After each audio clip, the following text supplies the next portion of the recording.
Здесь мы рассказываем о наших выпускниках первых.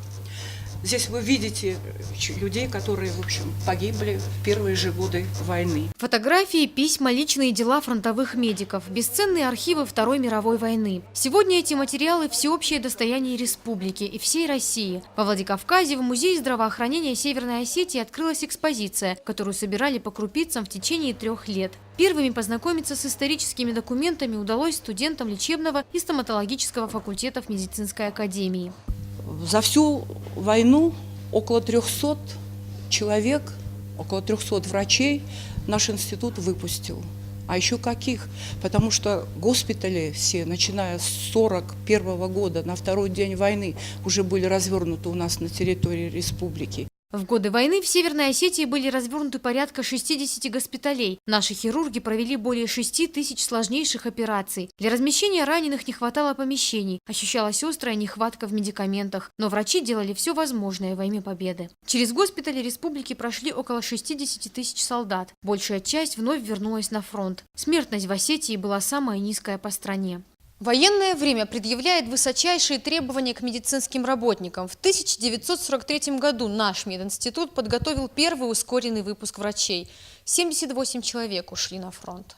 Студент Владимир Суменов и предположить не мог, что на выставке будут документы и награды его родственника. На экспозицию молодой человек попал случайно.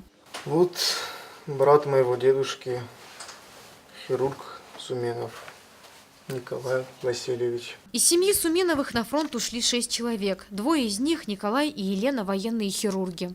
Он был в Одессе начальником госпиталя, писал своей сестре, кстати, у него еще сестра Елена была, вот тоже сестра моего деда.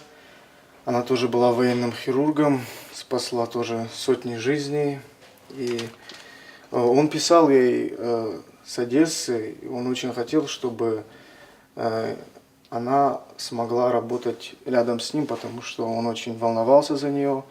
Он много писем писал домой на дикорском языке, очень было интересно мне тоже читать. В числе тех, кто спасал раненых на фронте, военный врач Ибрагим Атараев. Его внучка Надежда решила пойти по стопам любимого деда. Сейчас девушка студентка лечебного факультета. В 1941 году назначили начальником санитарной службы 44-го отдельного кавалерийского полка.